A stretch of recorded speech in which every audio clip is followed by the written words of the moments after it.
अपने कमरे में किचन में जाओ और वहां पर जितने भी खाने का सामान है उसके अंदर इंग्रेडिएंट लिस्ट देखने की कोशिश करो। आपको ऑलमोस्ट हर खाने के अंदर शुगर जरूर देखने को मिलेगा, और अगर वो शुगर देखने को नहीं मिलता तो उसके अलावा आपको इसमें से कोई नाम देखने को जरूर मिल जाएगा। ये आपके फ्लेवर्स में हो सकता है, इसके नाम अलग है लेकिन काम वही है। लेकिन क्यों हम इंसानों को मीठा इतना पसंद क्यों है, और क्या होगा अगर हम मीठा खाना अचानक से छोड़ देंगे तो? इंसानों ने खाने की खोज तब करी थी जब उसने काम करना शुरू करा। देखो, हमें सरवाइव करने के लिए खाने की जरूरत है, लेकिन पहले हम कुछ भी खाते थे ताकि हम जिंदा रह सकें। लेकिन जैसे जैसे हम इवॉल्व होने लगे, जैसे जैसे हमारे अंदर थोड़ा दिमाग आने लगा, हमने कुछ ऐसी चीजें खानी शुरू करी जिसे खाने के बाद हमें सरवाइव करने के लिए एनर्जी के साथ साथ हमें खुशी मिलना भी शुरू हो गई। ये खुशी क्या थी? इस खुशी को अगर मैं ब्रेक डाउन करूं तो हमें और ज्यादा मोटिवेशन मिलने लगा ताकि हम दोबारा से काम करें, ताकि हमें दोबारा से भूख लगे, और उस भूख को मिटाने के लिए हम दोबारा से उसी फूड को खाएं ताकि हमें फिर से खुशी का एहसास हो। इसीलिए जो हमारा खाना है वो बेसिकली हमारे दिमाग के लिए एक नेचुरल रिवॉर्ड है। जो हमने काम करा, उसमें जो हमने एनर्जी लगाई, जो हमारी एनर्जी यूज हुई है, उसको रिगेन करने के लिए जो एज अ अवार्ड की तरह हम खाते हैं, उसको हम खाना कहेंगे। तो जैसा कि मैंने आपको कहा कि कुछ खाना हमें मोटिवेट करता है दोबारा से काम करने के लिए। तो ये मोटिवेशन का मतलब क्या है? तो इस मोटिवेशन का मतलब है हम सबका फेवरेट केमिकल डोपामिन। जब हमने फल फ्रूट वगैरह खाना शुरू करा, कुछ भी ऐसा जो खाने में हमें मीठा लगे, उससे हमारे अंदर एनर्जी के साथ साथ डोपामिन रिलीज होना भी शुरू हो गया। हम सबको पता है डोपामिन और सेरोटोनिन, इन दोनों के रिलीज होने से हमें काफी ज्यादा खुशी महसूस होती है, हम काफी ज्यादा अच्छा फील करने लगते हैं। तो इसी वजह से हमारे डेवलपमेंट के दौरान हमने ज्यादा से ज्यादा इन फलों को खाना शुरू कर दिया, मीठी चीजों को खाना शुरू कर दिया, ताकि हमें ज्यादा से ज्यादा डोपामिन भी मिलता रहे। इसी के साथ साथ जब हमने खट्टी चीज या कड़वी चीज खाने शुरू करी तो उसमें कोई भी डोपामिन रिलीज नहीं हो रहा था। तब हमें एनर्जी तो मिल रही थी लेकिन खुशी नहीं मिल रही थी, मोटिवेशन नहीं मिल रही थी। इस वजह से वो मजा नहीं रह रहा था उस खाने के अंदर। और इसी वजह से आज के टाइम में भी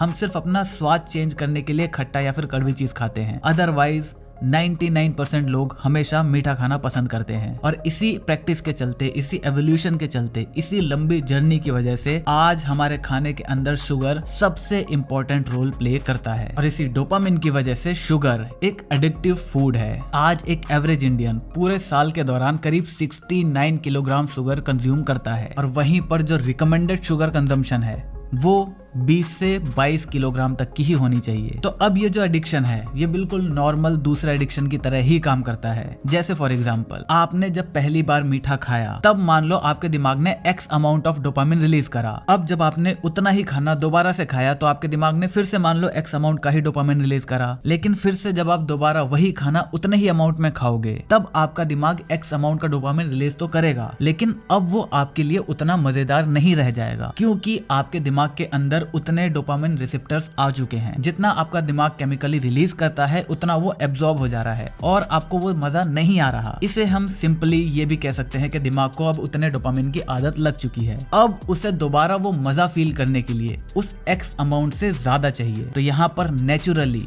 आपको वो मजा लेने के लिए थोड़ा ज्यादा खाना पड़ेगा, तब वो X+1 हो जाएगा। अब जितना ज्यादा खाते जाओगे X+ सम अमाउंट जुड़ता जाएगा, और ऐसे करके ये एडिक्शन हम सबके अंदर भरती चली जाती है। और बिल्कुल यही चीज आपके दूसरे जितने भी एडिक्शन हैं उनके साथ भी होती है। तो अब क्या होगा अगर आप अचानक से शुगर को छोड़ दोगे तो? देखा जाए तो किसी भी एडिक्शन के 4 कंपोनेंट होते हैं। Number 1 bingeing, number 2 withdrawal, number 3 craving और नंबर 4 क्रॉस सेंसिटाइजेशन। और शुगर को अचानक से छोड़ते ही हमें यही चारों चीज एकदम से दिखाई देने लगेगी। और 2002 में प्रिंसटन यूनिवर्सिटी में करा गया एक एक्सपेरिमेंट हमें यही 4 चीज ऑब्जर्व करता हुआ दिखाता है। यहाँ पर चूहों को करीब 12 घंटे तक खाना नहीं दिया गया और उसके बाद 12 घंटे तक लगातार शुगर सॉल्यूशन हल्की हल्की मात्रा में दिया गया। ऐसा 1 महीने तक करा गया, और 1 महीने बाद जब उन चूहों को 12 घंटे भूखे रखने के बाद उनका जो खाना दिया जाता था वो उस खाने को छूते भी नहीं थे। उन्हें दोबारा से केवल शुगर सॉल्यूशन ही चाहिए था। यही है हमारी स्टेज 1 बिंजिंग। मतलब अब उन्हें थोड़ा और ज्यादा चाहिए, और ऐसा ना होने पर वो काफी ज्यादा परेशान हो जा रहे थे। उनका जो बिहेवियर था वो काफी ज्यादा बदल जा रहा था। उन्हें काफी ज्यादा एंजाइटी फील होने लग रही थी। वो जितना शांत शुगर को लेने के बाद हो रहे थे वो उतना ही बेचैन उस शुगर के ना मिलने पर हो रहे थे। इसके बाद दूसरा स्टेज है विड्रॉवल। जैसा कि मैंने आपको बताया,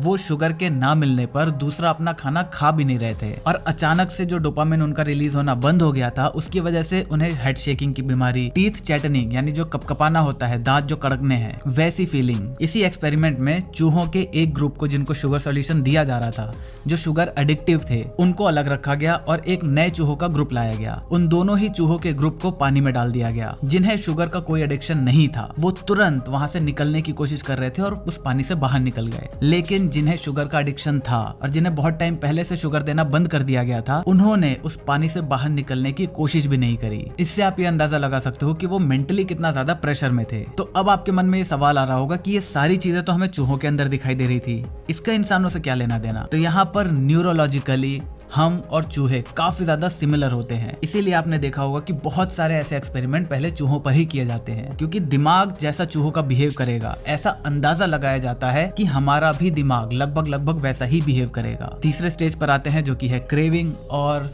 ये तो साफ साफ दिख ही रहा था उन चूहों के अंदर कि उन्हें बहुत ज्यादा शुगर क्रेविंग हो रही थी। उन्हें या तो शुगर चाहिए थी या फिर कुछ नहीं। इसके बाद फोर्थ सेक्शन आता है क्रॉस सेंसिटाइजेशन, मतलब यहाँ पर या तो उन्हें शुगर दो या फिर उन्हें कोई ऐसे फूड से रिप्लेस कर दो जो कि उतना ही डोपामिन रिलीज करवा पाए उनके ब्रेन में जितना वो शुगर सॉल्यूशन करवा रहा था। और ये चीज दूसरे एडिक्शन के अंदर भी काम में आती है। जैसे फॉर एग्जांपल आपने सिगरेट छोड़ने का जितना भी एड वगैरह देखे होगा, तो वहां पर क्या होता है, एक च्युइंगम टाइप का कुछ आपको दिखाया जाता है, कोई प्रोडक्ट होता है जिसको चबाकर आपकी सिगरेट की जो क्रेविंग है वो खत्म हो जाती है। तो ऐसा होता कैसे है, जो डोपामिन आपको निकोटिन लेने के बाद हो रहा था वही डोपामिन या फिर उससे थोड़ा सा ही कम आपको वो च्युइंगम चबाने के बाद भी आएगा।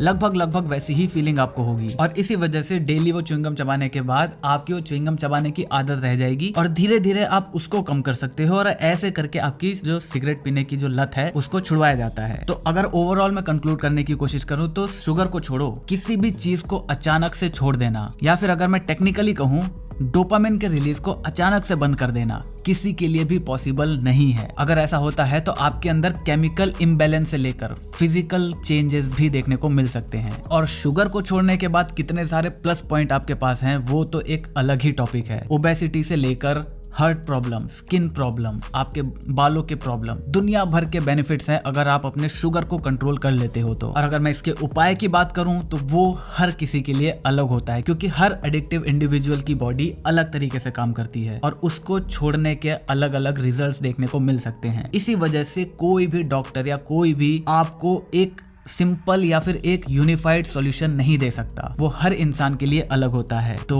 बस ये थी आज की वीडियो। अगर आपको वीडियो पसंद है वीडियो को लाइक कर देना, चैनल पर चैनल को सब्सक्राइब कर देना, क्योंकि हम ऐसे ही ज्ञान बांटते रहते हैं। मैं मिलता हूँ आपसे अगली वीडियो में, तब तक जय हिंद, वंदे मातरम।